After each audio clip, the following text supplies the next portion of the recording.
9 hikers, 1 mountain, no survivors. Welcome back to Ravenwood. Today, we step into the frozen heart of the Ural Mountains to declassify one of the most chilling mysteries of the 20th century. A story that begins with a group of experienced, vibrant young students and ends with a scene so gruesome, so inexplicable, that it forced the Soviet authorities to close the Fireland market, an unknown compelling force. This is the Dyatlov Pass incident. It was January 1959. Igor Dyatlov, a brilliant engineering student, led a team of 8 others on a journey toward Dead Mountain Peak, the local Mansi tribes avoided for reasons that would soon become terrifyingly clear. They were experts, well-equipped and physically fit. They were not victims waiting to happen. Yet, on the night of February 2nd, something happened. Something so sudden and so primal that it forced them to slash their tent open from the inside. They didn't even have time to put on their boots. In -30 degrees, they fled into the darkness, barefoot and half-naked. Why? What could be more terrifying than freezing to death? When the search parties finally found the site, they didn't find a crime scene. They found a nightmare. 2 bodies were huddled under a cedar tree, their hands charred as if they had desperately tried to climb the tree while it was burning. 3 others, including Dyatlov, were scattered in the snow, frozen in positions that suggested they were trying to crawl back to the tent. But it was the discovery months later, in a nearby ravine, that turned this into a horror story. These hikers didn't just freeze. They had massive internal injuries, broken ribs, and fractured skulls, comparable to the force of a high-speed car crash.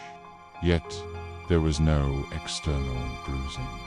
1 woman was missing her tongue and eyes, and most disturbingly, their clothing was found to be highly radioactive. Let's descend deeper into the silence of Dead Mountain. For decades, the world has tried to sanitize this story with logic. They speak of infrasound, waves of wind that create a subsonic hum, driving the human brain into a state of uncontrollable panic. Is it possible the wind itself drove them mad? Or was it an avalanche, a slab of snow that crushed them in their sleep? But an avalanche doesn't explain why they stayed outside for hours. It doesn't explain the radiation. It does unexplain why the Soviet military was seen in the area weeks before the official search began. In Ravenwood, we look for the truth that hides between the lines. Consider the orange orbs.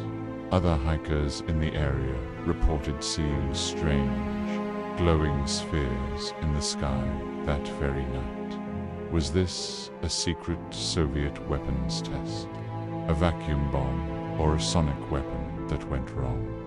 The radioactive traces suggest the hikers were exposed to something artificial. But then there are the Mansi legend stelaes of the Menk, the giants of the forest. Did the hikers stumble into a territory where they were no longer the apex predators? The brutality of the injuries suggests a force that was not human, yet not entirely animal. Think about the psychological horror of those final moments.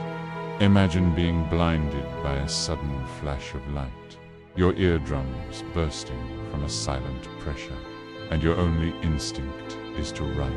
You are in the blackest night of the Russian winter. You can feel your skin cracking from the cold, but you are more afraid of what is standing behind you in the trees. This isn't just a survival story. It's a descent into the void. The Dyatlov Pass reminds us that there are places on this earth where the laws of physics and the laws of man simply do not apply. Authorities have recently tried to close the case again, blaming a slab avalanche.